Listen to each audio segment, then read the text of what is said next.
Bismillahirrahmanirrahim. Assalamualaikum warahmatullahi wabarakatuh.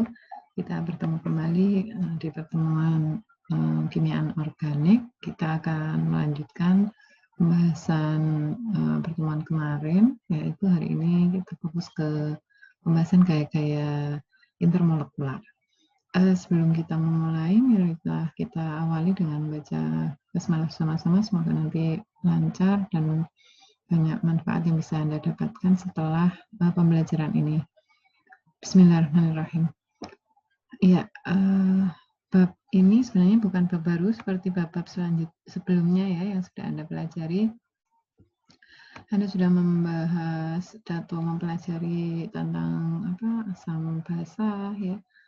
Kemudian hari ini kita fokus ke gaya intermolekular yang mungkin sudah ada di kimia dasar 1 atau kimia dasar 2 dengan pembahasan yang mungkin lebih singkat ya. Ya, jadi sebenarnya apa itu gaya kimia ya. Yang secara khusus hari ini kita membahas intermolekularnya ya, gaya-gaya intermolekular. Sebenarnya diawali dari pembahasan atom. Kalau kita ingat ya, atom itu menurut beberapa pendapat ya, mulai dari Dalton bahwa atom itu suatu benda yang tidak bisa dibagi lagi dan dia bentuknya pejal. Ya, jadi suatu benda yang tidak bisa dipecah lagi, tidak bisa dibagi, A dan Thomson, dan dia bentuknya pejal, tidak ada ruang. Kemudian diperbaiki oleh Thomson ya bahwa sebenarnya atom itu ya pejal benar ya, tapi di dalamnya ada elektron-elektron gitu, elektron-elektron yang mirip dengan roti kismis yang ditaburkan di atas bongkahan roti gitu ya. Kemudian pendapat ini disempurnakan kembali oleh Rutherford dan James Sedgwick ya. Rutherford itu berfokus pada inti atom, bahwa sebenarnya atom itu bukan hanya bola atom yang pejal ya, tapi sebenarnya dia itu berongga. Rongganya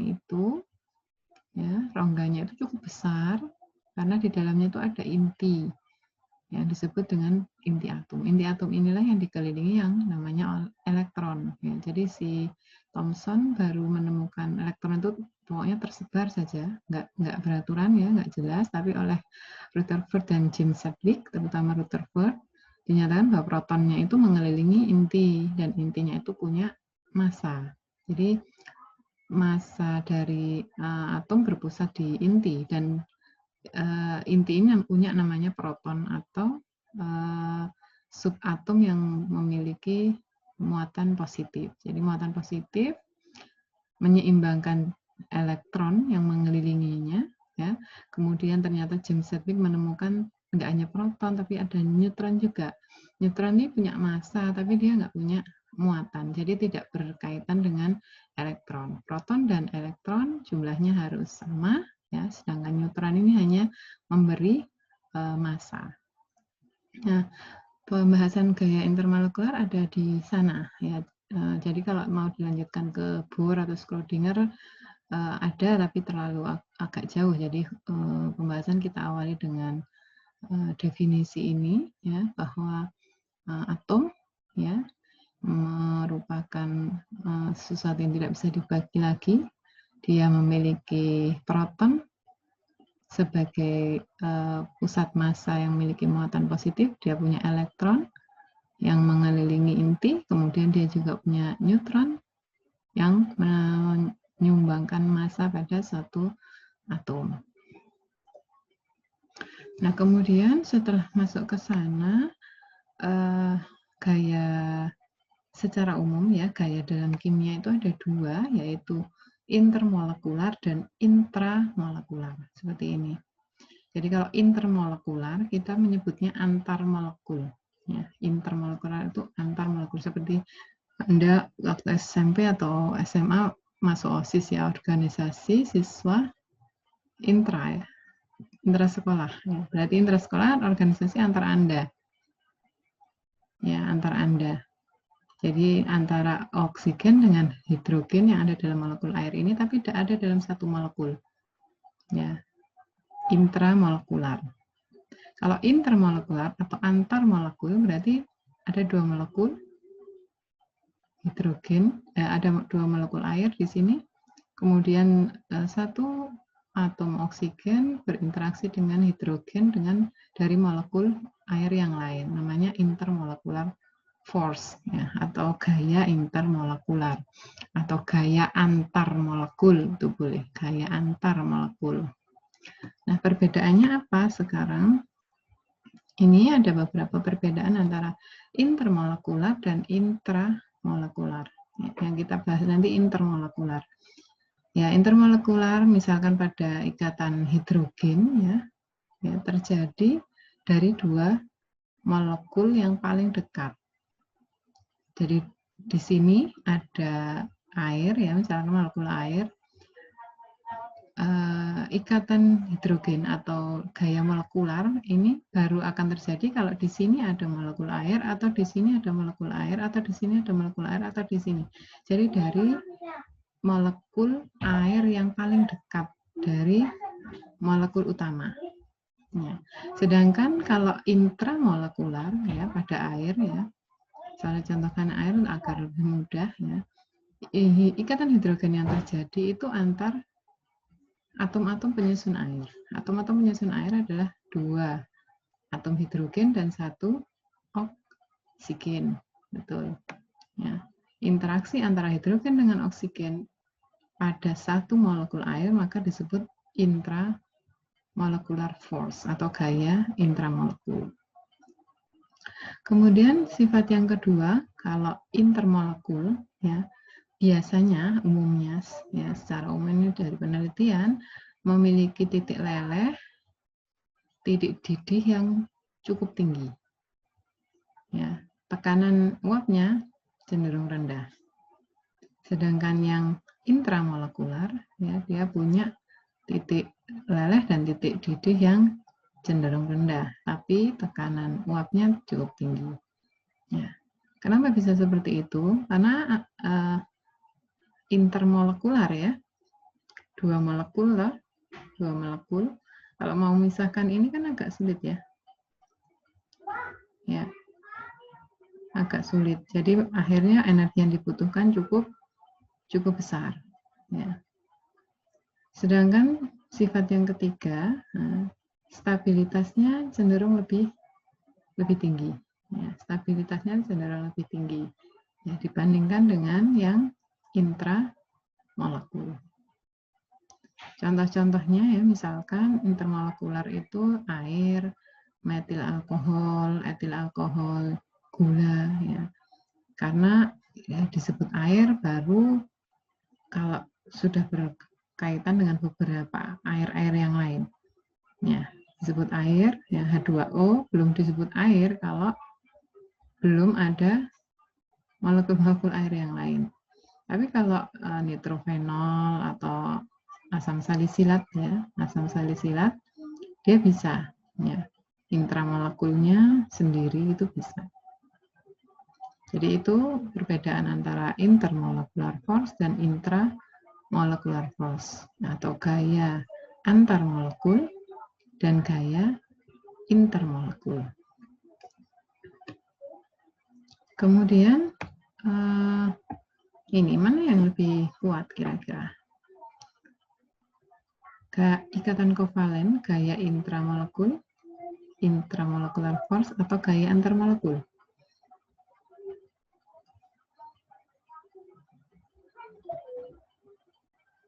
Coba nanti Anda cari kira-kira ikatan H dengan Cl pada HCl itu lebih kuat atau lebih lemah dibandingkan ikatan H dengan Cl antar molekul.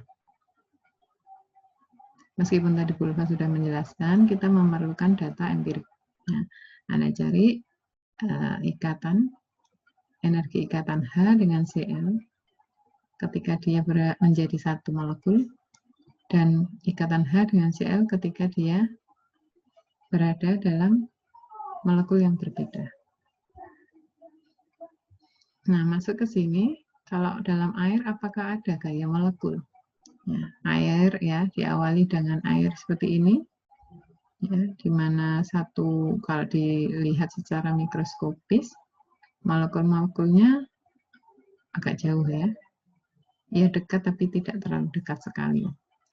Tapi ketika dia menjadi gas, molekul-molekul airnya semakin jauh. Ini uap maksud saya.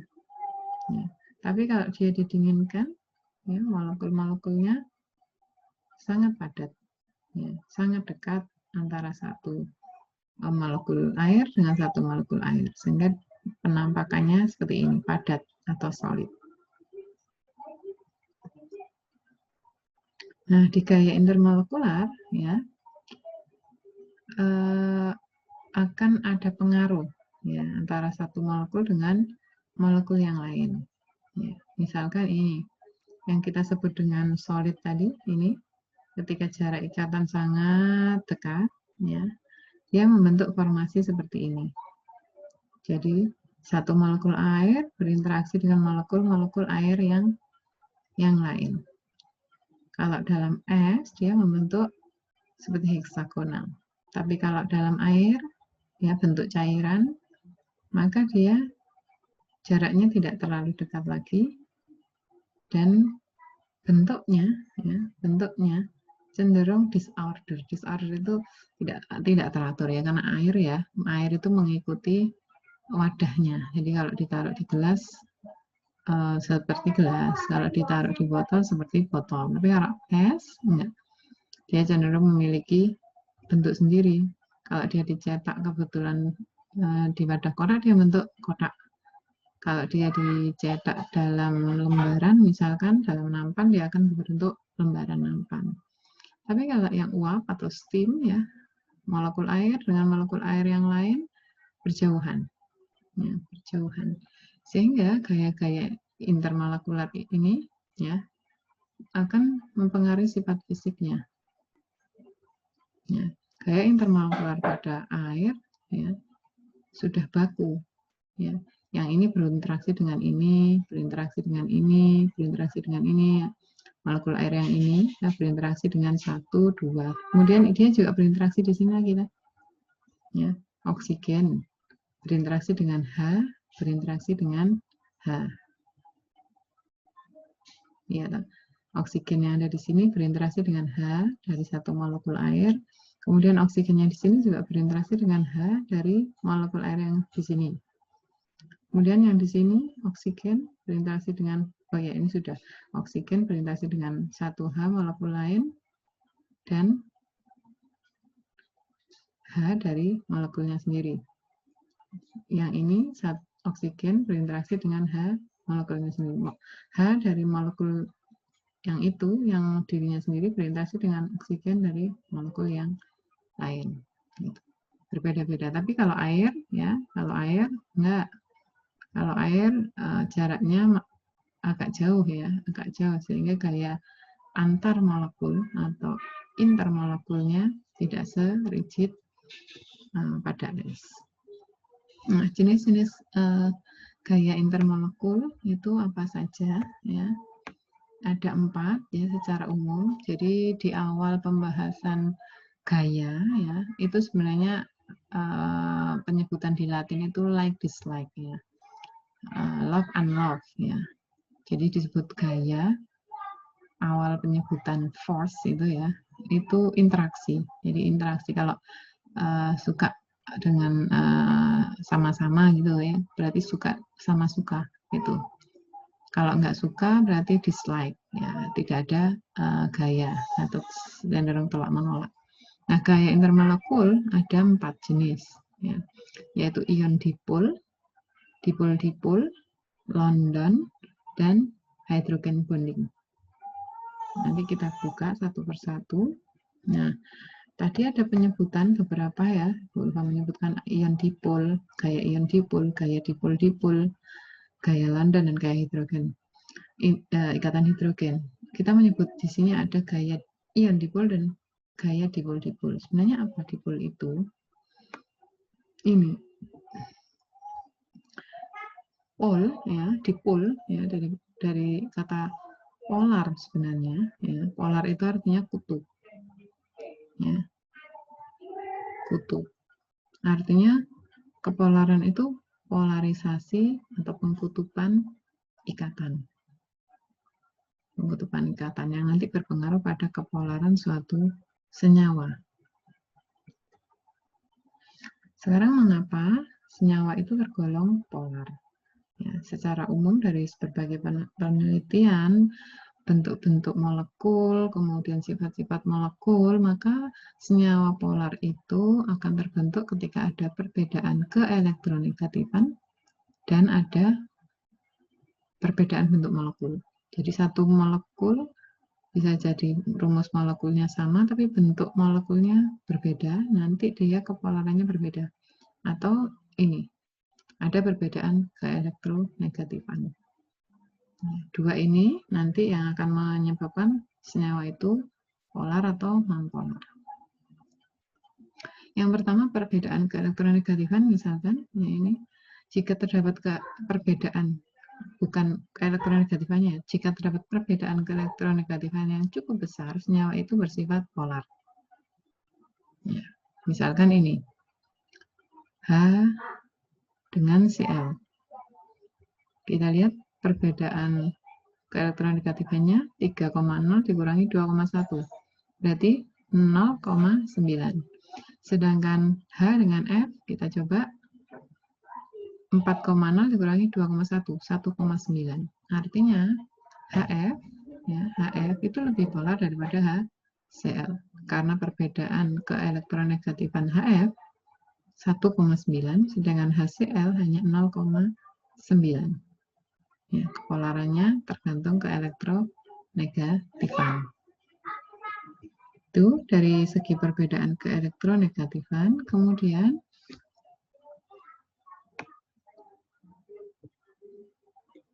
muatan elektron ya, tersebar secara merata dan tidak terjadi polarisasi, sehingga molekul H2 bersifat non-polar.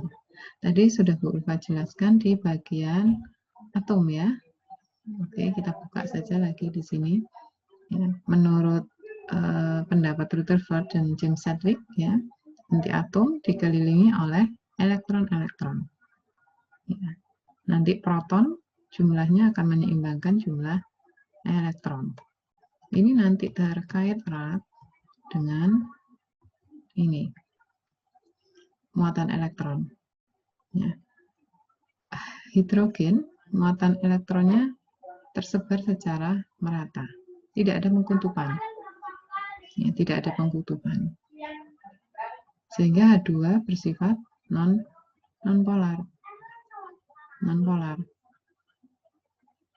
Kita lihat juga keelektronegatifannya 2,1. Maka kalau di jumlah berarti 0, ya toh? Perbedaan keelektronegatifannya 0. 2,1 kurangi 2,1 berarti 0.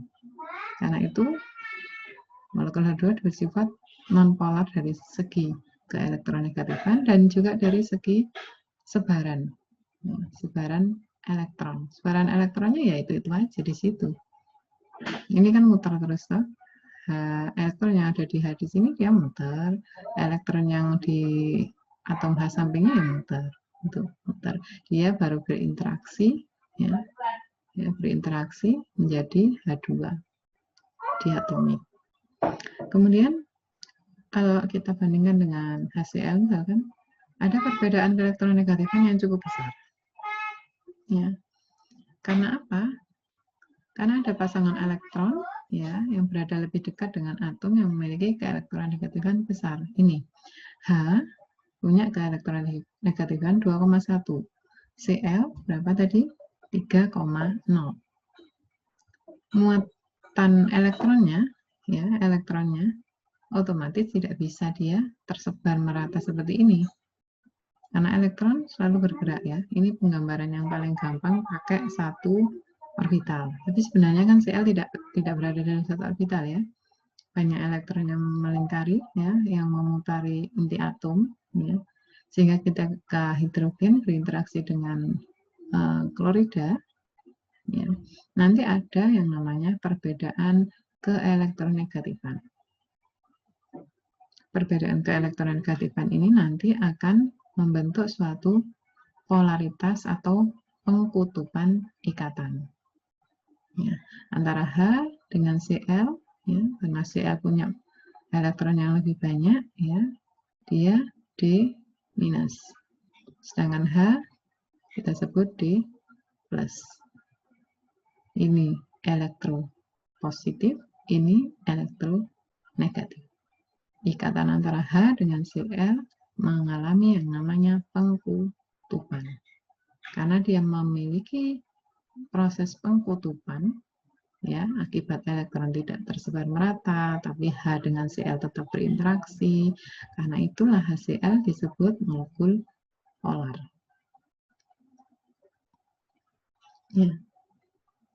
Sebab kedua, ya, kenapa disebut perbedaan keelektronegatifannya besar? Karena di sebelahnya H ada pasangan elektron, ya, yang paling dekat, yang dia memang punya keelektronegatifan besar.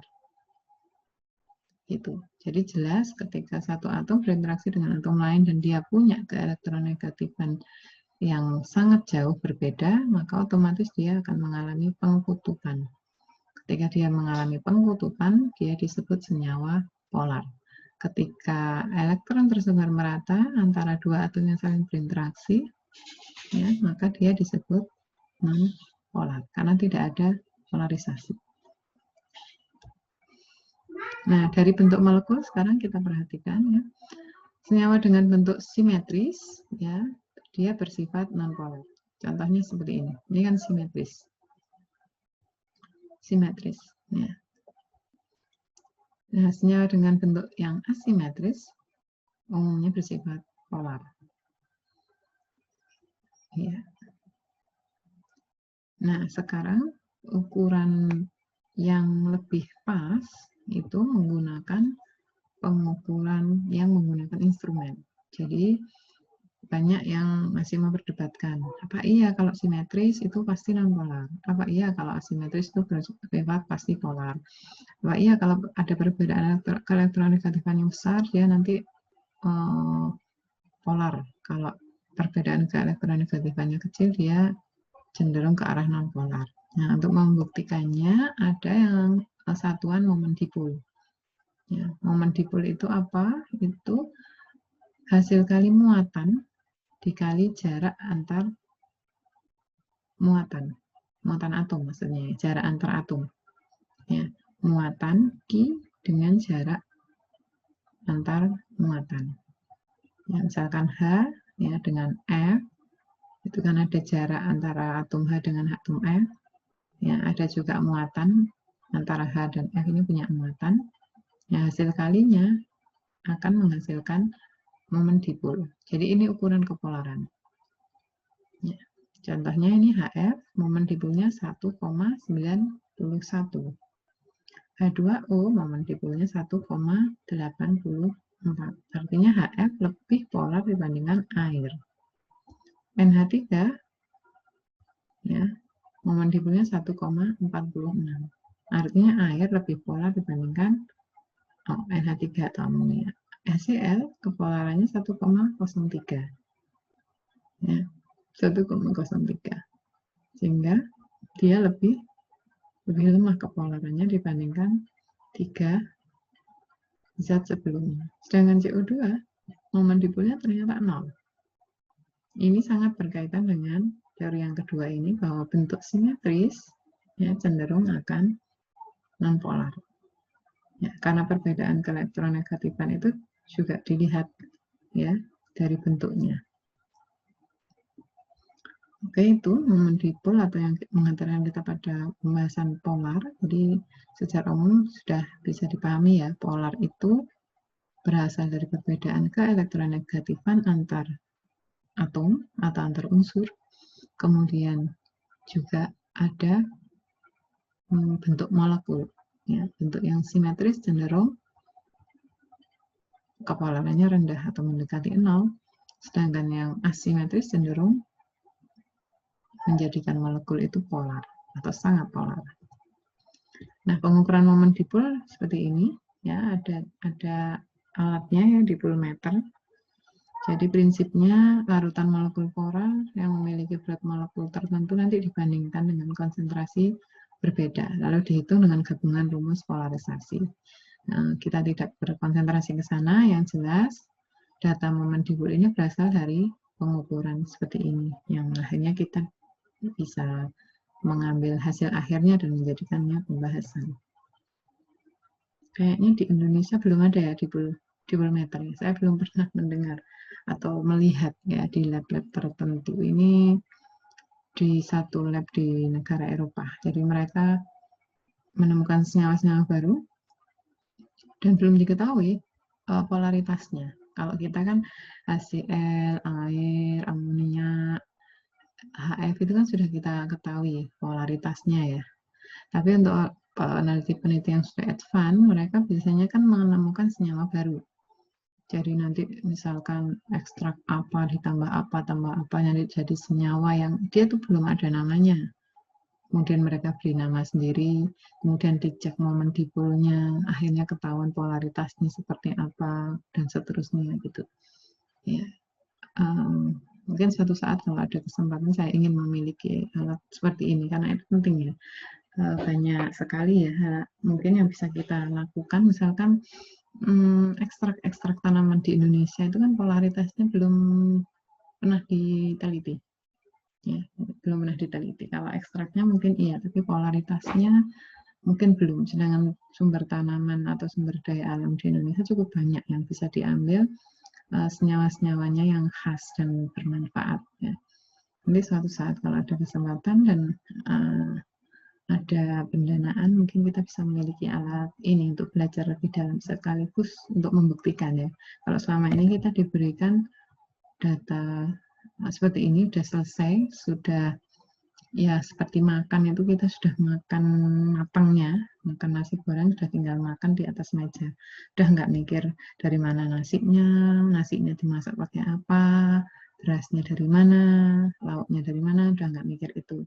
Jangan kalau kita punya, ya kita bisa ngecek sendiri, benar nggak sih HF itu momen dipolnya sekian sehingga disebut sangat polar. Benar nggak sih air itu momen dipolnya sekian sehingga disebut senyawa polar gitu. Ya, ya doakan saja nanti ada kesempatan untuk ke sana. Nah, sangat menarik alat ini. Nah, kembali ke gaya-gaya molekul tadi, intermolekul ada 4 ya, ion dipol, kemudian gaya dipol-dipol, kemudian gaya London, kemudian hidrogen, ikatan hidrogen. Sekarang yang pertama, apa itu gaya ion dipol? Jadi gaya ion dipol itu disebut gaya, ya, berarti ada interaksi. Ion dipol berarti antara ion dan dipol dari 2 molekul. Jadi ini terjadi antara ion dan muatan parsial di salah satu sisi molekul polar.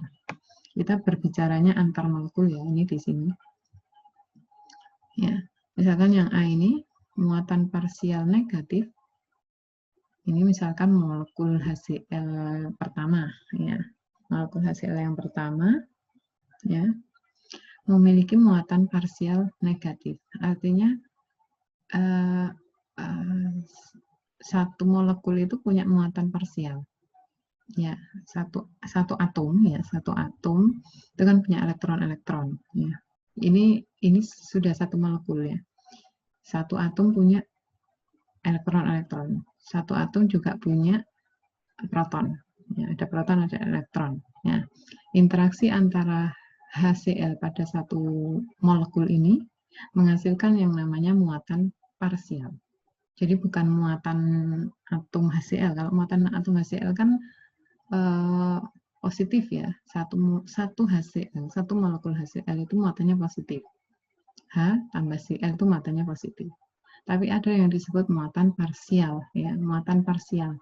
Jadi satu molekul itu kan nanti dia mempolar ya, mempolar istilahnya. Kemudian ada beberapa muatan yang nanti di satu ujung negatif, di satu ujung positif. Nah, ujung yang negatif dari molekul itu, ya, dari molekul polar ini nanti berinteraksi dengan kation. Kationnya siapa ya? Kationnya HCl juga, berarti H+. Ya, dari H+. Kemudian sebaliknya, yang B ini muatan parsial positif. Jadi yang parsial positif nanti berinteraksi dengan anion dari molekul polar itu. Kebetulan ini yang saling berinteraksi HCl, H plus Cl-. Jadi kalau misalkan gambar satu ini mau dikembangkan, sebenarnya gampang. Ini kan muatan yang disebut kationnya, ya kationnya. Kemudian ini molekulnya, molekul yang positif ini nanti bisa digambarkan lagi di sebelahnya dengan anion. Jadi saling berinteraksi, membentuk gaya ion dipol. Membentuk gaya ion dipol. Ya. Disebut dipol karena HCl itu molekul polar, ya. Disebut ion karena H+ itu ion. Paham ya? Jadi HCl dengan HCl, ya, dia termasuk gaya ion dipol karena satu molekul HCl masuk kategori gaya molekul polar, kemudian H+ pada HCl itu adalah ion. Ya, H+ dalam HCl itu termasuk ion, sehingga menghasilkan gaya ion dipol. Ini contohnya, ya. Jadi kalau dalam satu molekul, ya, dalam satu molekul antara H dengan Cl berinteraksi, ya, H nanti memiliki yang namanya muatan parsial positif. Kita menyebutnya elektropositif, atau kita menyebutnya sebagai apa ya? Ya yang lebih tepatnya muatan parsial positif, ya, muatan parsial positif. Sedangkan Cl memiliki muatan parsial negatif. Antara H dengan Cl pada satu molekul, mereka berinteraksi saja langsung antara muatan parsial positif dan muatan parsial negatif. Sedangkan dengan molekul HCl yang lain, kalau terjadi interaksi atau atraksi di sini, maka muatan parsial negatif pada satu molekul HCl akan berinteraksi dengan muatan parsial positif pada satu molekul HCl yang lain, menghasilkan gaya ion dipol. Ya. Penggambaran gaya ion dipol mutlak menggunakan tanda-tanda seperti ini. Coba nanti Anda cari. Kenapa para peneliti terdahulu menggunakan tanda seperti ini untuk menggambarkan muatan parsial negatif dan muatan parsial positif. Ya, coba Anda cari alasannya. Kenapa kok tidak pakai bentuk-bentuk yang lain? Nanti kita diskusikan ketika kita bertemu di pekan mendatang jika Anda menemukan. Kalau nggak menemukan ya nggak usah didiskusikan. Ya, itu ya. Jadi ion dipol, gaya ion dipol. Kemudian gaya yang kedua, gaya dipol-dipol. Tadi sudah saya jelaskan, dipol-dipol adalah senyawa yang memiliki polaritas. Karena kita berbicara intermolekul, ya, berarti gaya antara satu molekul polar dengan satu molekul polar yang lain akan menghasilkan gaya dipol-dipol. Ini data yang bisa kita amati. Misalkan satu propana, ya, dengan propana yang lain, momen dipolnya 0,1, titik didihnya 231. Berat molekulnya 44. Kita bandingkan dengan berat molekul yang lebih tinggi, di metil eter 46 beratnya, momen dipolnya 1,3, titik didihnya 248. Ya, 248. Artinya, nanti kepolaran antara satu molekul dengan molekul yang lain yang saling berinteraksi akan berimbas betul dengan kekuatan ikatan. Ya, titik didih di sini kan menunjukkan kekuatan ikatan. Semakin kuat ikatannya, titik didihnya semakin akan tinggi. Ya, semakin sulit untuk diputuskan, berarti titik didihnya semakin tinggi. Kapan sesuatu itu sulit diputuskan? Ketika dia sangat polar. Ya, ketika sangat polar, kita lihat di sini ketika sangat polar, untuk memutuskan lebih sulit. Ya, lebih sulit. Terjadi di hal yang lain ya, jadi antara momen dipol dengan berat molekul, kira-kira mana yang paling berpengaruh? Kita lihat di sini, propana itu kalau satu molekul propana 44, di meter 46. Sedangkan asetonitril itu 41, berarti berat molekulnya lebih rendah dari propan. Ya, lebih rendah. Tapi asetonitril punya momen dipol yang sangat tinggi. Artinya dia sangat polar dibandingkan propan. Ya, propan hanya 0,1. Sehingga titik didihnya kita lihat selisihnya berapa ini? 100 lebih. Ya. Selisihnya 100 lebih. Padahal berat molekulnya dia lebih rendah. Dia kecil, tapi sangat polar. Pengkutupan antar ikatannya sangat kuat. Ya.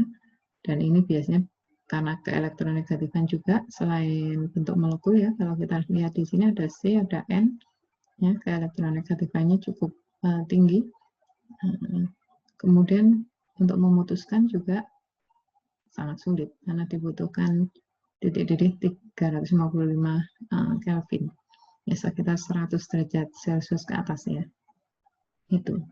Ya, jadi gaya-gaya yang berlangsung antara molekul polar ya, dengan molekul polar yang lain akan menghasilkan interaksi yang cukup kuat, ya, yang ditandai dengan momen dipol yang cukup tinggi dan berimbas pada sifat fisiknya. Sifat fisiknya menjadi lebih kuat, ditandai dengan tingginya titik didih. Oke, kemudian yang ketiga, gaya London. Sesuai nama orangnya ya, London. Kalau orang-orang terdahulu lebih banyak ketika menemukan sesuatu langsung dinamakan dengan penemunya itu. Tapi tidak semua juga. Misalkan kimia radioaktivitas ya. Radioaktivitas Becquerel itu menemukan terjadinya kimia inti, tapi namanya tidak dijadikan sebagai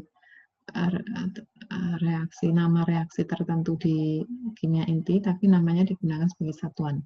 Jadi satuan reaksi yang terjadi pada kimia inti itu Becquerel.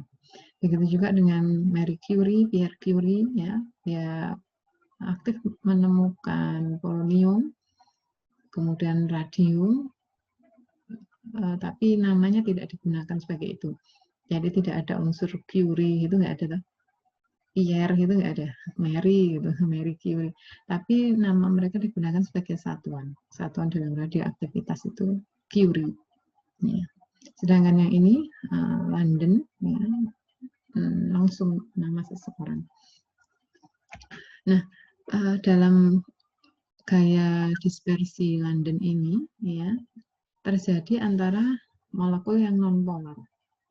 Jadi tadi kita sudah membahas yang pertama ion dengan molekul polar. Yang kedua, satu molekul polar dengan satu molekul polar netral yang saling berdekatan. Kemudian yang ketiga, antar molekul non-polar yang berdekatan. Jadi nggak punya polaritas nih. Ya, nggak punya polaritas dua-duanya itu. Tapi mereka dekat. Ya. Setelah dekat, mereka namanya saling menginduksi. Saling mempengaruhi. Ya. Akhirnya membentuk dipol sementara. Contohnya CCl4. Ya.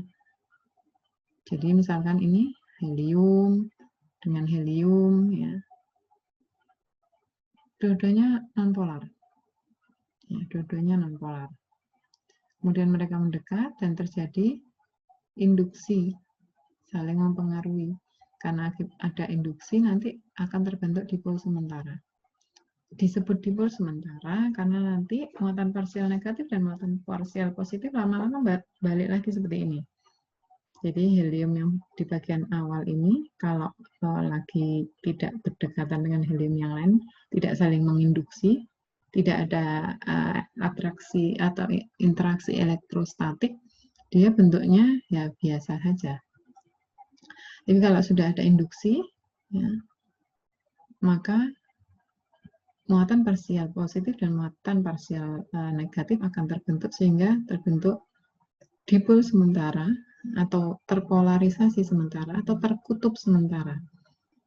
Disebut sementara karena nanti lama-lama dia balik lagi ke sini. Kalau tidak ada interaksi elektrostatik. Kenapa disebut interaksi elektrostatik? Ya, elektro itu dari kata elektron, ya, statik itu tetap. Ya. Setiap atom itu kan pasti punya elektron. Oke, satu atom ada proton di tengahnya, di sininya kan ada elektron. Ya. Kalau elektron-elektron ini tidak saling berinteraksi, maka dia bentuknya misalkan dalam helium ini bulat.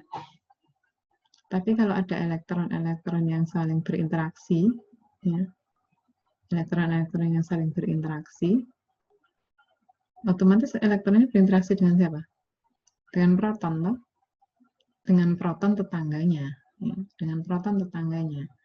Kalau elektron dengan elektron kan tolak menolak. Kalau elektron dengan proton kan dia tarik menarik. Ya. Interaksi antara elektron dari atom satu dengan proton dari atom yang satunya lagi nanti akan menghasilkan atraksi elektrostatik. Tapi di beberapa referensi juga dikatakan kalau elektron dari satu unsur dengan elektron dengan satu unsur juga saling berinteraksi, saling menolak, toh, muatannya kan negatif. Itu juga disebut elektrostatik. Jadi elektrostatik ada dua. Kalau saya lebih cenderung yang pertama, ya. Tapi sebenarnya dua-duanya berpengaruh. Kan karena ini, misalkan dia bisa membuat kepolaran atau pengkutupan tertentu, satu balon nih, bulat, kemudian dia berubah bentuk menjadi lonjong, itu kan yang ujung dengan yang ujung biasanya saling menarik. Saling menarik atau saling menarik atau saling menolak? Saling menolak. Tapi ujung yang tengah ini kan saling menarik karena bentuknya lebih kecil, ya, yang ini saling menolak, ini saling menarik. Jadi saya lebih sepakat kalau interaksi elektrostatik itu berasal dari interaksi antara satu elektron, ya, pada satu atom atau proton dalam satu atom dengan elektron dan proton dari atom yang lain. Interaksi elektron satu atom dengan interaksi elektron atom yang lain akan menghasilkan yang namanya penolakan atau gaya tolak menolak, dan ini yang akan menghasilkan pengkutupan di ujung yang sangat ekstrim ini, kanan dan kiri. Sedangkan antara proton satu atom dengan elektron dari atom yang lain, dia akan mendekat, ya, dia akan mendekat dan menghasilkan interaksi yang lebih dekat, menghasilkan pengkutupan. Seperti itu, ya, paham ya? Jadi nanti gaya dispersi London ini akan terjadi pada semua molekul. Kenapa disebut seperti itu? Ya, molekul itu bersifat moving atau selalu bergerak. Ya. Tidak ada satu elektron itu berhenti, itu nggak ada. Ya, kalau Anda perhatikan teori Rutherford, Bohr, itu kan sampai ada lintasan, ya, lintasan. Kemudian oleh Schrödinger dikatakan kebolehjadian menentukan elektron dalam lintasan itu nanti dihitung pakai dualisme, ya, pakai partikel dan pakai yang foton, ya. Artinya elektron itu bergerak terus. Kalau kita gambarnya memang nggak mungkin bergerak, kan satu proton dikelilingi elektron gitu toh. Nggak mungkin kita gambarnya bergerak. Kita gambarnya bergerak itu seolah-olah saja. Tapi yang sebenarnya terjadi, elektron itu bergerak mengelilingi inti dan tidak akan berhenti. Ketika dia bergerak dalam satu inti, ya, atom yang lain juga akan bergerak dalam intinya, mengelilingi intinya. Semuanya saling bergerak tanpa henti, dan satu atom itu selalu membentuk suatu molekul, ya, sehingga interaksi satu molekul dengan molekul yang lain pasti menghasilkan yang namanya electrostatic interaction atau attraction. Pasti, ya. Pasti, baik dalam keadaan padat, cair, gas, ya, mereka selalu akan berdekatan dengan molekul yang lain. Ya. Molekul-molekul ini terbentuk dari atom. Ya, atom-atom ini punya elektron. Elektron-elektron ini selalu bergerak. Elektron-elektron yang selalu bergerak, dia bisa berinteraksi dengan elektron tetangganya. Elektron dengan elektron nanti menghasilkan tolakan-tolakan. Tapi kalau proton dengan elektron, proton atom satu dengan elektron atom yang lain, dia menghasilkan apa?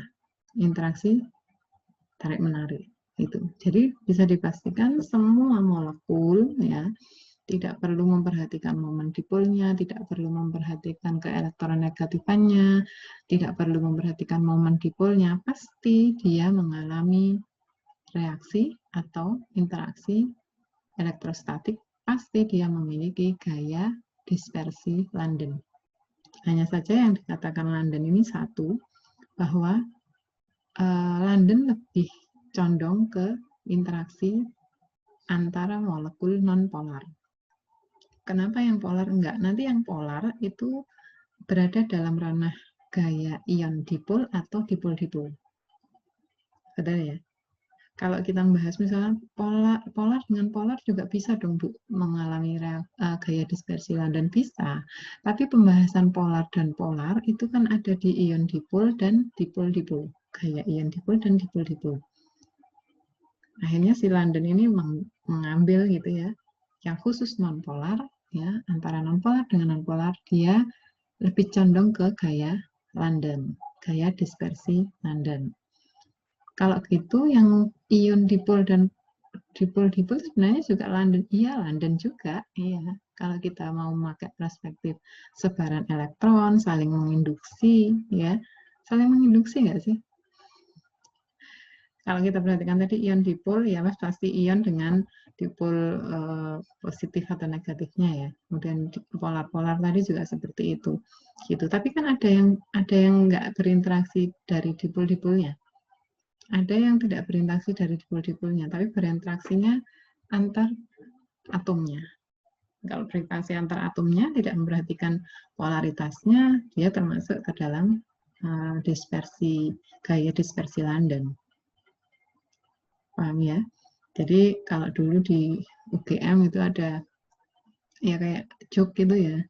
Tapi joknya saya rasa ini jok tingkat tinggi. Jadi kelas itu sering mengatakan, sudah kalau nanti ujian nih ditanya, itu mekanisme reaksinya terjadi ikatan apa gitu. Jawab saja gaya elektrostatik atau gaya London, pasti benar. Memang benar. Iya, memang benar toh. Gaya London itu memang dikhususkan untuk nonpolar, tapi sebenarnya molekul polar dengan molekul polar yang lain pun memiliki peluang untuk mengalami gaya dispersi London. Karena molekul polar, ia punya atom-atomnya disusun oleh elektron dan proton, elektronnya selalu bergerak dan dia bisa suatu saat menginduksi. Ya, sambil menginduksi sebagian lagi ion dan muatan parsialnya berikatan, gitu bisa, sangat mungkin. Karena itu kalau di sini dikatakan ya elektrostatik itu untuk semua jenis molekul, ya, polar maupun non-polar bisa. Tapi kalau London, ya karena London itu mengkhususkan untuk molekul non-polar, kita menyebutnya kalau gaya dispersi London itu teramat khusus untuk molekul non-polar dengan non-polar, ya. Tapi kalau gaya elektrostatik secara umum bisa terjadi di semua molekul tanpa memperhatikan polaritasnya. Ya. Nah, yang keempat, gaya hidrogen. Gaya hidrogen salah. Ikatan hidrogen. Ya, kenapa disebut ikatan hidrogen? Karena memang sangat khas. Harus ada hidrogen di sana dan dia berinteraksi dengan atom yang sangat elektronegatif, yaitu N, O, dan F. Ini disebut di sini N, O, dan F. Ini sangat elektronegatif. Ya. Contohnya di penjelasan ini, gambar sebelah kiri, ya. Kalau kita perhatikan H2O, H2S, H2SE, dan H2TE, ya. Ini kan ada di golongan 6A. H dengan O, H dengan S, H dengan SE, H dengan TE. Ini ada dalam satu golongan. Ya. Kalau H2S, H2SE, H2TE ya, memiliki tren yang sama. Ya, memiliki tren yang sama. Semakin tinggi nomor atom, ya, semakin tinggi massa atomnya, ya, semakin tinggi pula temperaturnya. Ini sangat logis. Kenapa? Nomor atom yang panjang artinya kan elektronnya ada di banyak lapisan orbital. Oke.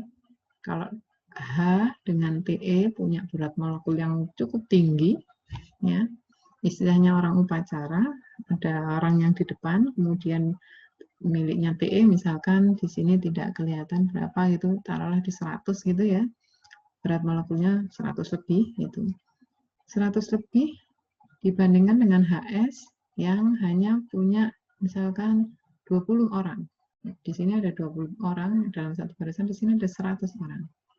Mana yang lebih membutuhkan energi untuk memecah-mecah? Otomatis H2Te. Karena itu dia suhunya untuk bisa terpecah, suhunya 0 derajat. Tapi H2S itu minus 75. Ini energinya lebih tinggi karena harus mecahi 100 orang satu, energinya tinggi. Ya, energinya tinggi. Jadi ini logis. H2S, H2SE, H2Te logis. Semakin tinggi berat molekul, ya, semakin banyak energi yang dibutuhkan untuk memecah molekul-molekul itu. Begitu juga dengan ini, CH4, SiH4, GeH4, SnH4 ada di golongan 4A. Si, ya, C dulu berinteraksi dengan 4 hidrogen, Si berinteraksi dengan 4 hidrogen, Ge berinteraksi dengan 4 hidrogen, Sn 4 hidrogen. Artinya semakin tinggi berat molekul, maka semakin tinggi pula energi yang dibutuhkan untuk memecahnya. Tapi ini tidak terjadi di H2O. H2O ini kalau dari berat molekul kan lebih rendah daripada H2S, harusnya dia ada di sini.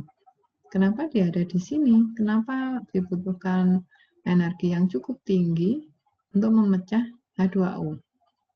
Nah, ini kunci dari hidrogen bonding ini, atau ikatan hidrogen, karena di H2O terdapat ikatan hidrogen.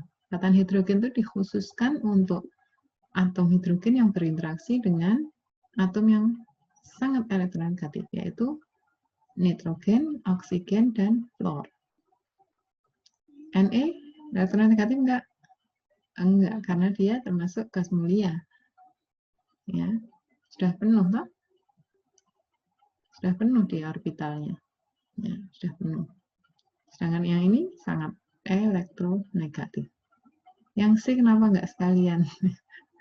Yang C kenapa enggak sekalian? Itu harus pertanyaan yang bagus itu. Kenapa C tidak disebut sangat elektronegatif? Nanti ada pengukuran elektronegativitas yang menunjukkan C itu sebenarnya rendah. Ya, jadi dipilih 3. Anda bisa mencari tahu kenapa kok hanya 3. Gitu. Kenapa kok enggak sekalian yang ClSP itu misalkan. Coba Anda cari tahu kenapa hanya 3 yang disebut atom yang sangat elektronegatif. Dan 3 ini pula yang nanti mengantarkan kita pada pembahasan ikatan hidrogen. Ikatan hidrogen itu ikatan spesial antara hidrogen dengan 3 atom yang sangat elektronegatif. Nanti sudah terlepas dari polaritas, nanti kan air polar ya, sudah terlepas dari polaritas, sudah terlepas dari momen dipol ya. Jadi ini memang spesial ya, spesial antara 2 atom yang perbedaan elektronegatifnya sangat tinggi, nanti menghasilkan energi ikatan yang cukup besar. Ya. Kita lihat di sini ada tabel elektronegativitas ya, di sini kita perhatikan kenapa tadi H2O ya, dengan HS lebih tinggi H2O. Kita lihat H2O perbedaan elektronegativitasnya 3,5 ya, kan ada H2 dan O, berarti ada 3,5 dikali 2, ada 2, dikurangi 2,1 miliknya hidrogen, 4,9. Dibandingkan dengan H2S, ya, dia hidrogennya ada 2 memang, 2,1 kali 2, dikurangi S-nya 2,5, 1,7. Oke, ini masuk akal dan logis. Jadi H2O atau hidrogen memang memiliki perbedaan elektronegativitas yang jauh lebih tinggi dibandingkan H2S, H2SE, H2Te, dan H2PO. Kalau ada, kalau ini polonium itu sudah radioaktif ya. Jadi kalau H2PO saya belum pernah menemukan. Kalau H2TE mungkin masih ada. Kalau radioaktivitas itu begitu direaksikan ketambahan proton atau neutron itu sudah jadi tidak stabil intinya. Gitu. Jadi jarang ditemukan dalam kondisi H2PO misalkan. Kalau garam mungkin. Itu yang perbedaan H2O dengan H2S, H2SE, dan H2TE. Tapi sekarang coba kita perhatikan antara H2O dan HF. HF nih, perbedaan keelektronegatifannya coba lihat, 4,0 dikurangi 2,1, 1,9. H2O-nya 4,9. Ya loh. Mana yang lebih tinggi perbedaan keelektronegatifannya? Ya, H2O. Kalau disebut HU saja, mungkin rendah. HU itu 3,5 dikurangi 2,1. Berapa? 1,4. 1,4 sedangkan F 1,9. Itu kalau HU. Kalau HU. Tapi kalau H2O sudah berbeda. Sedangkan HF tidak bisa jadi H2F. Kecuali dia menjadi garam. Ya, garam yang berinteraksi dengan basa, misalkan amonium hidrofluorida, itu baru nanti H2-nya bisa lebih dari 2, ya. Bisa 2 ya, H2F. Jadi kalau HF saja, dia perbedaan keelektronegatifannya 1,9. Kalau HU saja, dia perbedaan keelektronegatifannya 1,4. Tapi HU kan bukan molekul.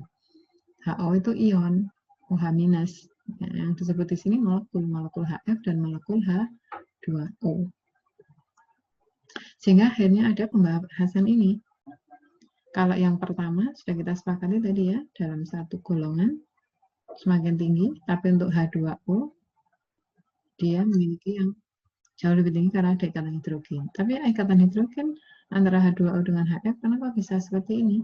Kalau kita memandangnya HF dan OH-, ya, HF dia titik didihnya lebih tinggi. Tapi kan nggak ada molekul OH-. Ya. Molekul itu ya H2O, netral. HF ini netral. Sehingga HF memiliki energi yang lebih rendah, energi ikatan yang lebih rendah dibandingkan H2O. Tapi kalau yang lainnya, HCl, HBr, HI, sesuai ya.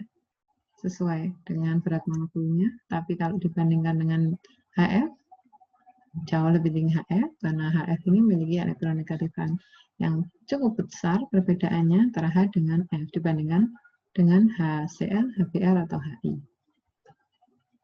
Ya. Jadi kan pembahasannya kenapa titik-titik air lebih tinggi, sudah kita bahas ya tadi. Jadi kekuatan ikatan hidrogen itu sangat dipengaruhi oleh elektronegativitas. Ya, elektronegativitas atau keelektronegatifan itu fenomena ya yang menjelaskan kemampuan atom untuk menarik elektron menuju dirinya sendiri. Jadi menarik orang lain gitu. Menarik orang lain ke dirinya itu elektronegativitas.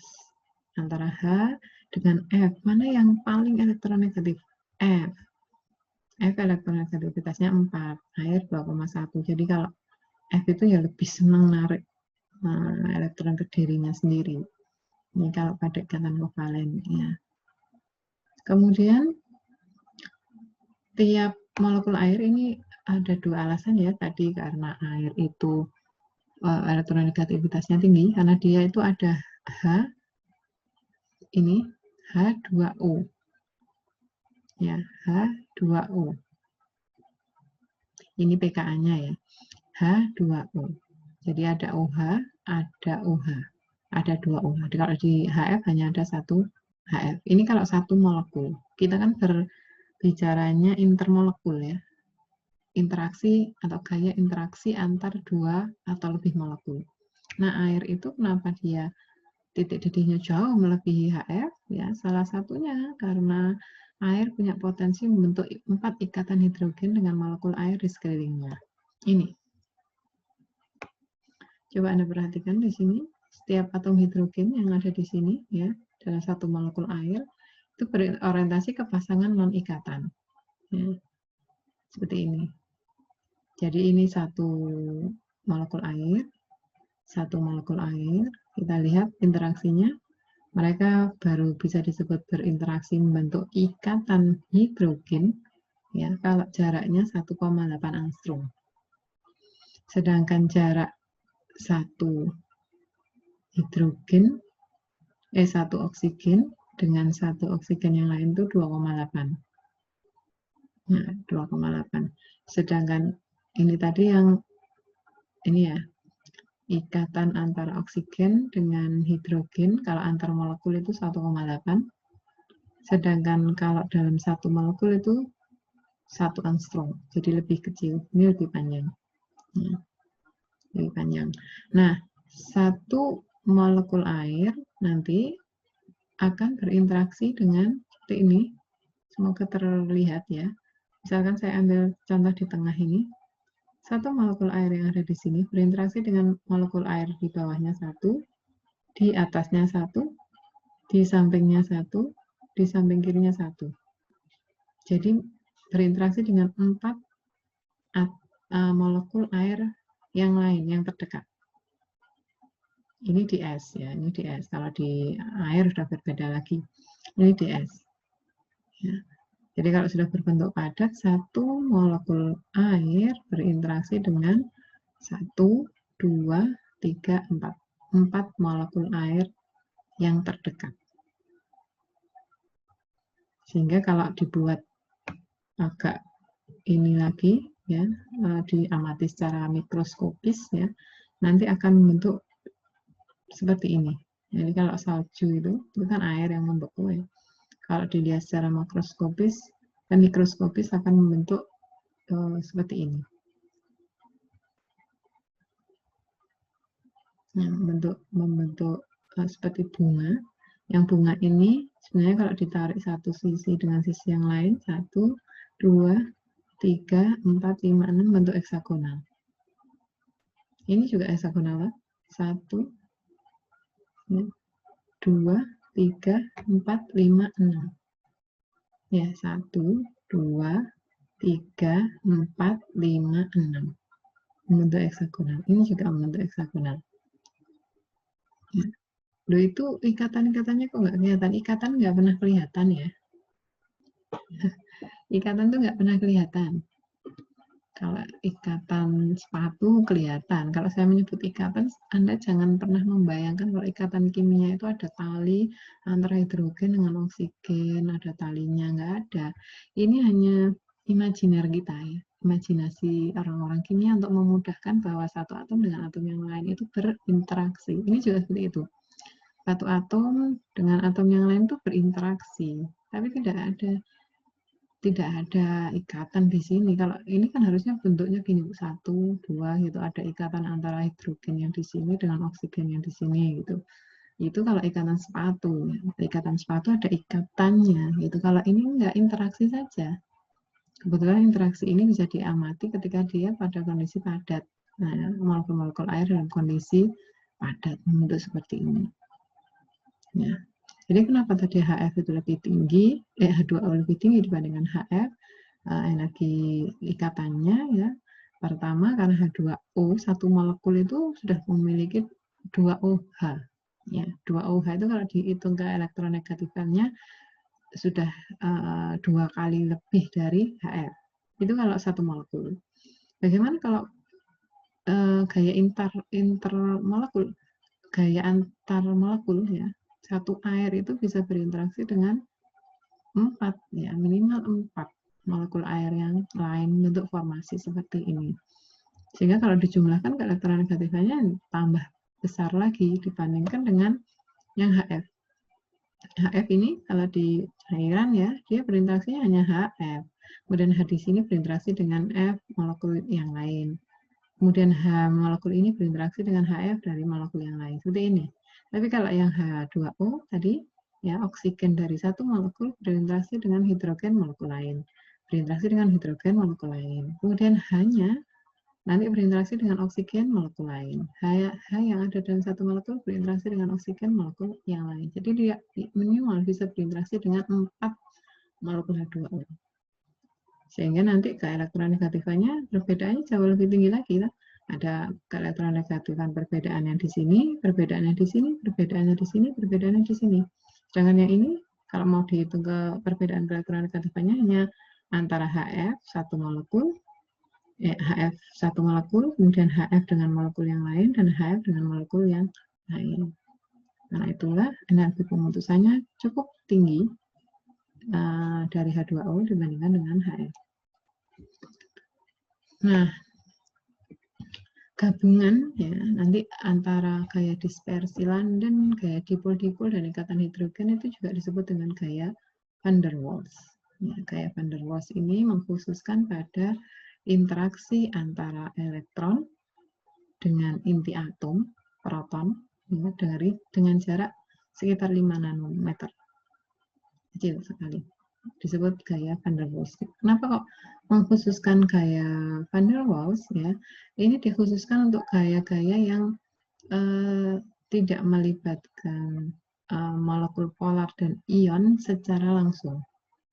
Ya, tidak melibatkan molekul polar dan ion secara langsung, tapi gabungan antara London, kemudian gaya dipol-dipol dan ikatan hidrogen, nanti masuknya ke gaya van der Waals. Jadi inti gaya van der Waals sebenarnya ada di sini, interaksi antara elektron dari satu molekul dengan proton dari molekul yang lain. Karena itu tadi Pulva mengawali dengan pembahasan atom dulu, ya karena atom itu berawal dari pembahasan inti yang kita sebut proton, ya. Neutron nggak dimasukkan, Bu. Neutron nggak punya muatan, ya. Dia inti atom tapi tidak bermuatan. Kalau saya menyebutnya di sini muatan positif, berarti dia punyanya proton, ya, inti atom. Dan interaksi dengan elektron yang mengelilinginya. Ini kan elektron yang mengelilinginya. Ya. Nanti interaksi antara elektron molekul yang satu, ya, dengan proton molekul yang lain akan menghasilkan salah satu dari ini. Entah itu gaya London, entah itu gaya dipol-dipol, entah itu membentuk ikatan hidrogen. Kalau dia terbentuk dari satu molekul nonpolar dengan satu molekul nonpolar yang lain, maka interaksi elektron dengan proton dua molekul ini disebut gaya London atau gaya apa tadi, non-dipol terinduksi, ya. Saya lebih suka memakai kata-kata non-dipol terinduksi itu atau saling mengimbas. Kemudian kalau ini molekul polar, sedangkan pemuatan parsial negatif dan protonnya saling berinteraksi, maka menghasilkan gaya dipol-dipol. Tapi kalau misalkan elektron yang di sini, ya, berinteraksi dengan proton molekul sebelah dan dua-duanya ini memiliki keelektronegatifan yang sangat besar selisihnya, maka dia akan menjadi ikatan hidrogen. Dan akhirnya tiga-tiganya nanti masuk dalam ranah gaya van der Waals. Nah, kemudian beberapa sifat zat cair ini berkaitan dengan gaya yang sudah kita pelajari tadi, baik ion dipol, dipol-dipol, kemudian London atau ikatan hidrogen, ya. Nanti menghasilkan perbedaan beberapa sifat zat cair. Jadi beberapa sifat zat cair yang muncul dari gaya-gaya kimia yang berbeda itu, yang pertama itu perbedaan viskositas, yang kedua itu tegangan permukaan. Ya. Dan viskositas itu apa? Resistensi zat cair untuk mengalir. Ini misalkan. Jadi resisten berarti nggak mau. Ya. Penolakan zat cair itu kan selalu ingin mengalir. Tapi kalau alirannya itu ada hambatan, ya, yang membuat zat cair itu nggak mengalir lancar gitu ya, mengalirnya itu ada waktu tertentu, ya, maka itu disebut viskositas. Kalau kita menyebutnya kekentalan, saya lebih suka menyebutnya kekentalan. Tapi kalau dalam dunia akademik, viscosity atau viskositas itu lebih tepat. Ya. Ini misalkan viskositas untuk cairan ya kayak air ya, viskositasnya ya mengalir saja kan dia. Ya. Kemudian kalau susu lebih tinggi dia viskositasnya, oli lebih tinggi lagi, sirup yang pekat lebih tinggi lagi, ya. Sirup yang sangat pekat sangat tinggi, sirup coklat dia lebih tinggi lagi. Nah, ini berkaitan dengan ikatannya. Jadi kalau air yang sudah kita pelajari tadi ya terdiri dari H, kemudian O, ya, kemudian O berinteraksi dengan H lagi, H yang di sini berinteraksi dengan O yang lain, gitu. Jadi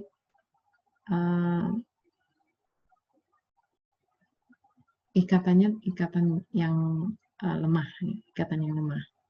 Tapi kalau dibandingkan dengan susu atau oli, ya kita perhatikan di sini, ya ikatannya sudah jauh lebih kuat.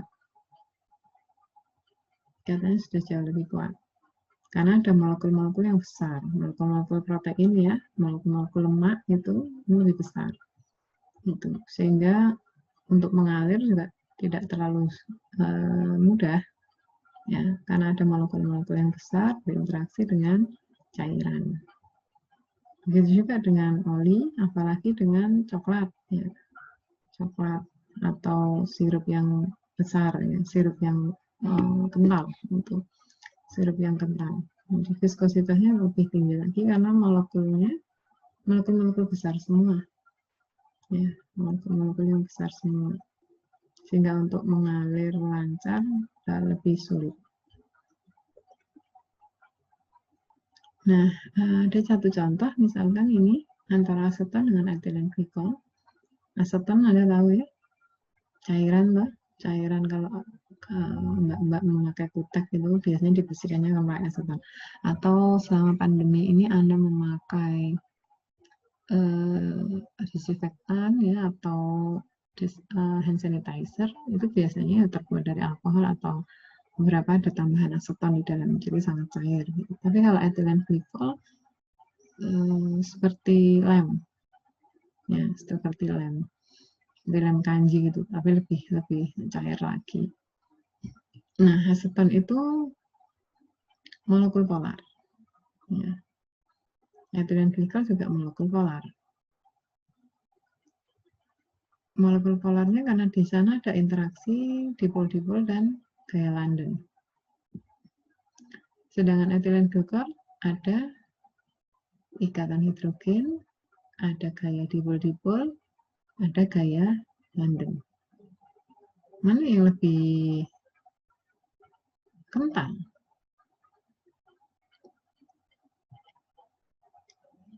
Mana yang lebih kental kira-kira? Yang lebih kental yang etilen glikol. Kenapa kok dia lebih kental? Gaya yang ada di dalamnya lebih banyak. Ya, gaya yang menyebabkan satu molekul dengan molekul yang lain berinteraksi itu lebih banyak. Jadi kalau London force-nya misalkan cuma sebentar mengimbasnya, balik ke bentuk semula masih ada dipol-dipol. Satu molekul polar dengan satu molekul polar yang lain masih berinteraksi. Ini nggak ada, misalkan sudah habis, ikatan hidrogennya masih ada, gitu. Jadi dia lebih kental. Begitu juga dengan ini. Kenapa ini kok bisa lebih kental selain karena molekul-molekulnya besar? Untuk menjadikan molekul-molekul ini tetap berinteraksi satu dengan yang lain kan pasti banyak gaya yang terjadi di sini. Beda dengan air. Air hanya ikatan hidrogen saja. Tapi kalau ini, ya ikatan hidrogen ada, polar-polar ada. Mungkin kalau coklatnya itu dicampur dengan logam tertentu untuk mineral, misalkan tambahan vitamin, mungkin ada interaksi ion dipol juga, gitu. Sehingga viskositasnya juga akan mengalami perbedaan. Ini pengukurannya. Ya, jadi aseton itu viskositasnya 0,0003. Berarti 3 pangkat 10 pangkat minus 4. Sedangkan etilen glikol lebih besar.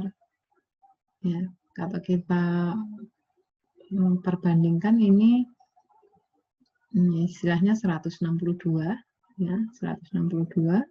Sedangkan ini 0,03.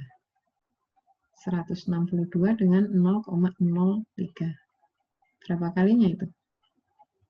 100 kali lebih viskositasnya. Kenapa? Ya karena ini ikatan yang terjadi di dalamnya sungguh-sungguh sangat kompleks. Kalau London Force saja, misalkan satu atom mengimbas atom yang lain, itu paling ya butuh energi 1 kilojoule misalkan. Nanti kalau dipol-dipol butuh energi 50 joule lah untuk memutuskan.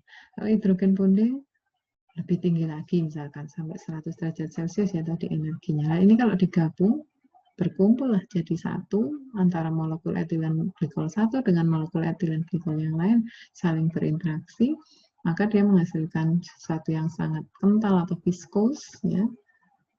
Kenapa dia disebut kental? Nah, laju alir air tadi itu kan lancar saja, ketika kita buang air set langsung dia mengalir kemana-mana. Ada istilah air itu pasti mengalir ke arah yang lebih rendah gitu.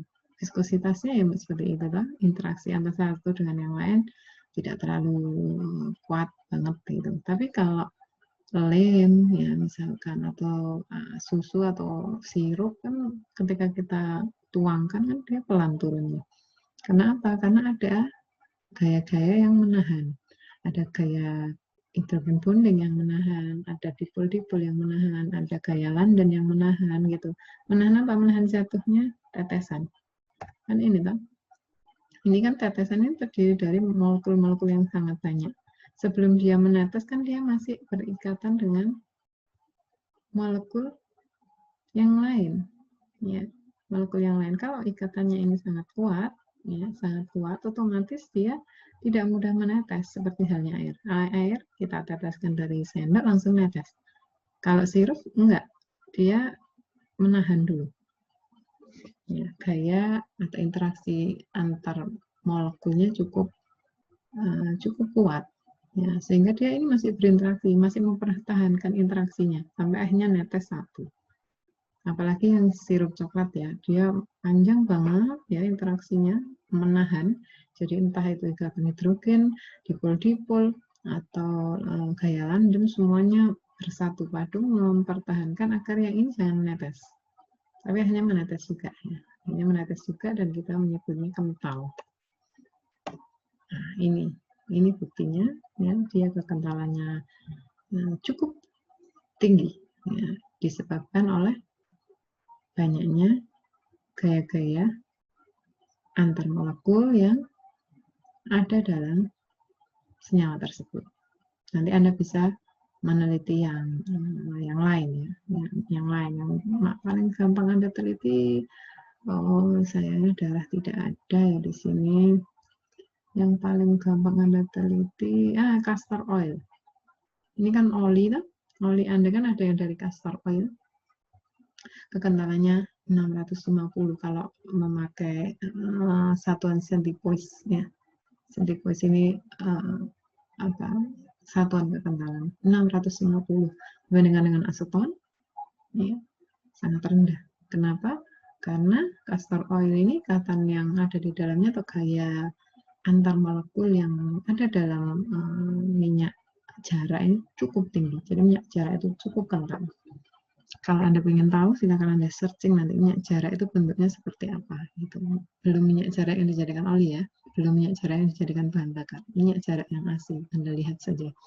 Ya, apakah memang benar-benar kental gitu. Ya, seperti itu. Nah, yang kedua, fenomena yang kedua dari gaya-gaya antar molekul yaitu tegangan permukaan. Kenapa terjadi gaya atau tegangan permukaan? Ini karena resultan gaya yang tidak seimbang di permukaan suatu zat cair. Jadi seperti ini, misalkan air, kalau dia ada di dalam, ya, satu molekul air nanti dia berinteraksi membentuk gaya yang resultannya sama. Jadi arah ke sana nanti diseimbangkan dengan gaya ke sini, resultannya 0. Gaya yang ke sana dia diseimbangkan dengan gaya yang ke bawah. Gaya yang ke kiri diseimbangkan dengan gaya yang ke kanan. Ini kalau molekul air itu ada di dalam. Ini kan tetesan air ya. Tetesan air kan terdiri dari banyak molekul-molekul air. Tapi kalau dia ada di permukaan seperti ini, kita lihat molekul air yang di sini dia memiliki gaya ke bawah. Yang ke kanan diseimbangkan oleh yang ke kiri, oke. Yang ke bawah dia diseimbangkan oleh siapa? Kan nggak ada. Yang ke samping dia diseimbangkan oleh siapa? Nggak ada juga. Yang ke samping kiri dia diseimbangkan oleh siapa? dia nggak ada juga. Karena itulah fenomena gaya antar molekul nanti akan menghasilkan fenomena tegangan pada permukaan. Jadi ini menegang. Ya, menegang, kemudian kalau kita lihat secara umum, tetesan air, nanti dia membentuk droplet. Ya, droplet. Yang paling gampang, kalau permukaan bawahnya ini hidrofobik. Hidrofobik itu air, fobik itu tidak suka. Jadi permukaan yang ditetesi airnya, permukaannya nggak suka air. Ya, air kita tetesi, maka kita akan bisa melihat bentuk droplet air yang sebenarnya. Misalkan ini daun apa itu namanya? Daun yang kalau ditetesi air nggak bisa mengalir itu, saya lupa namanya. Atau plastik lah ya, kita taruhlah plastik. Ya, plastik yang benar-benar hidrofobik gitu. Ketika kita tetesi air, ini ada air yang terbentuk menjadi droplet. Kenapa bisa terbentuk droplet ya seperti ini? Ya, karena ada resultan gaya yang tidak seimbang di permukaan. Tapi kalau yang di dalam sama aja. Kalau yang di dalam ini kan sama dengan molekul-molekul air dalam gelas, ya. Dalam air yang diletakkan di gelas itu ya sama dengan ini. Resultan gayanya 0. Ya, semuanya saling mengimbangkan. Tapi kalau yang di permukaan, ya dia akan membentuk yang namanya bulatan seperti ini, yang kita sebut droplet. Ya. Nah, ini berasal sebenarnya dari gaya kohesi dan gaya adesi. Ya, gaya kohesi ini lebih banyak nanti menghasilkan tegangan permukaan. Kalau gaya adesi yang ini, ya, nanti dia tidak banyak menyumbang ke arah terbentuknya tegangan permukaan. Ibu, ini berbeda lagi nanti dari gaya intermolekuler tadi. Ya, gaya intermolekuler yang tadi itu terkait dengan polaritas suatu molekul. Ya. Kalau ini ya hanya kesamaan molekulnya saja, bukan polaritasnya. Jadi disebut gaya kohesi kalau satu molekul dengan molekul yang lain itu sama, molekul air dengan molekul air, oh ya berarti dia kohesi gitu. Ya. Tapi kalau air dengan yang lain belum tentu kohesi. Ya. Dan yang kedua ini ada molekul ya yang dalam suatu cairan ya yang dia saling berdekatan. Tapi tidak ada atom di bagian atasnya. Jadi hanya ada molekul air dengan molekul air di sampingnya. Molekul air di sampingnya dan molekul air di sampingnya. Molekul air di atasnya, di samping kanan, di samping kirinya, seperti ini tidak ada. Hanya yang terdekat dengan dia. Kanannya atau kirinya saja. Gitu. Ya. Sehingga akhirnya ada kenaikan gaya antar molekul itu. Ini terjadi kenaikan gaya. Karena yang lainnya nggak berinteraksi lagi, jadi tidak resultan lagi. Ini terjadi kenaikan gaya.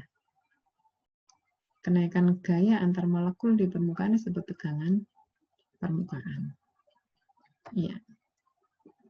Ini mungkin pengawal untuk mengenalkan kepada Anda gaya-gaya kimia secara umum. Jadi tadi sudah kita bahas bahwa gaya-gaya kimia antar molekul itu ada 4, yaitu ion dipol, dipol-dipol, gaya London, dan ikatan hidrogen. Gaya-gaya itu terbentuk ya dari interaksi antara dua molekul atau lebih, ya, yang di dalamnya nanti ada proses interaksi antara ion dengan muatan parsial dari molekul yang akan menghasilkan gaya ion dipol, atau interaksi antara molekul polar dengan molekul polar yang lain, ya, di mana molekul polar yang satu muatan parsial negatifnya berinteraksi dengan muatan parsial positif dari molekul polar yang lain, menghasilkan interaksi polar-polar. Kemudian juga bisa dua molekul nonpolar yang saling mengimbas, ya, satu atom dengan atom yang lain dari dua molekul yang berbeda, saling mengimbas, menghasilkan polaritas sementara, ya, itu menghasilkan gaya London, atau yang terakhir gaya atau ikatan hidrogen yang berasal dari interaksi satu atom dengan atom yang lain yang perbedaan keelektronegatifnya cukup tinggi. Gaya-gaya ini ya, didasari oleh interaksi atom, di mana atom punya proton dan punya elektron di dalamnya. Elektron-elektron ini nanti bisa berinteraksi dengan elektron molekul tetangga, proton juga bisa berinteraksi dengan elektron tetangga, menghasilkan yang namanya electrostatic force atau gaya elektrostatik. Ya. Dan gaya dipol-dipol, gaya London, ikatan hidrogen masuk ke dalam van der Waals interaction, di mana van der Waals interaction itu lebih menekankan interaksi antara elektron dengan satu molekul dengan proton molekul yang lain pada jarak 5 nanometer. Dan apa sekarang pengaruhnya? Pengaruhnya sangat banyak ya. Pengaruhnya tadi ke arah kuatnya ikatan. Ya. Kekuatan ikatan sangat ditentukan oleh polaritas. Kekuatan ikatan juga sangat ditentukan oleh perbedaan elektronegativitas. Yang kedua, berimbas juga pada viskositas atau kekentalan. Suatu senyawa akan terlihat sangat kental secara fisik ketika banyak sekali gaya intermolekul atau gaya antarmolekul yang berada di dalamnya. Sebaliknya, suatu senyawa akan terlihat sangat cair ketika gaya antar molekul di dalamnya itu sedikit. Seperti itu.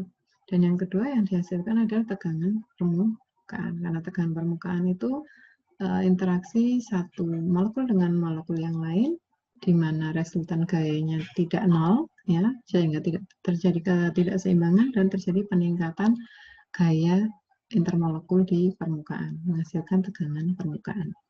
Itu yang bisa Bu Ulfa jelaskan sebagai pengantar ya pada pertemuan kali ini. Silakan nanti jika ada yang mau didiskusikan atau mau ada yang ditanyakan, silakan disampaikan ke PJ, nanti PJ akan memberikan list pertanyaan ke saya atau lebih tepatnya diskusi. Dan untuk penugasan pertemuan ini, tadi sudah saya sebutkan beberapa senyawa-senyawa, ya. Beberapa senyawa-senyawa itu memiliki kekuatan ikatan. Ya, yang paling gampang kita ambil adalah data titik didih atau titik leleh. Nah, kemudian tugasnya adalah coba carilah senyawa-senyawa ya, yang memiliki titik didih, yang memiliki viskositas, ya, data viskositas, kemudian memiliki data perbedaan keelektronegatifan dan bentuk molekul. Jadi Anda buat 5 tabel. Kolom yang pertama nama senyawa, kolom yang kedua adalah bentuk molekulnya seperti apa, kolom yang ketiga adalah keelektronegatifan. Jadi kalau senyawa kan berarti perbedaan keelektronegatifan ya. Jadi Anda sebutkan keelektronegatifan misalkan HFH sekian, F sekian. Berarti perbedaan keelektronegatifannya sekian. Anda tulis di kolom itu. Kemudian di kolom selanjutnya viskositasnya berapa, Anda cek. Kemudian di sebelahnya lagi momen dipolnya berapa. Di sebelahnya lagi adalah titik didih, titik leleh, ya, titik didih atau titik leleh. Ya. Boleh salah satu sesuai kemampuan Anda. Ya. Kemudian yang sebelahnya adalah gaya yang kira-kira ada dalam senyawa itu. Sudah saya contohkan tadi, misalkan H2O, gaya yang ada di sana hanya London dan ikatan hidrogen. Ya. Kemudian kalau etilen glikol ada 3. Itu. Sehingga nanti bisa kita lihat senyawa ini, kemudian momen dipolnya berapa, viskositasnya berapa, perbedaan keelektronegatifannya berapa, kemudian titik didihnya berapa. Dan jangan lupa semuanya Anda tuliskan gambar molekulnya. Ya, gambar molekul H2O seperti apa, gambar molekul HF seperti apa. Gitu. Berapa jumlah senyawa yang harus Anda temukan? Pulva tidak membatasi, yang jelas. Pulva ambil batas atas seperti biasa, yang paling banyak bisa menemukan, ya, yang kinerjanya terlihat benar, ya itu kan dari jumlah ya. Yang paling banyak saya jadikan batas atas, kemudian yang lainnya mengikuti seperti biasa. Ya, tidak ada digit, tidak ada deadline. Silakan Anda mengumpulkan kapanpun sebelum tes. Silakan Anda bekerja sama, silakan Anda kerja sendiri. Yang jelas yang masuk ke dalam Classwork Google Classroom adalah pekerjaan Anda sendiri-sendiri. Anda tulis tangan, kemudian Anda PDF-kan. Boleh juga Anda ketik, tapi tulis tangannya juga Anda sertakan. Ya, bisa Anda tulis dua-duanya, silakan. Tapi yang tulis tangan Anda sertakan karena saya ingin mengetahui kemampuan Anda untuk menggambar molekul dalam pembahasan gaya antar molekul di anorganik ini. Oke, kita cukupkan, kita break sebentar, nanti kita lanjutkan dengan tanya jawab. Semoga bermanfaat. Mohon maaf jika ada kekurangan. Assalamualaikum warahmatullahi wabarakatuh.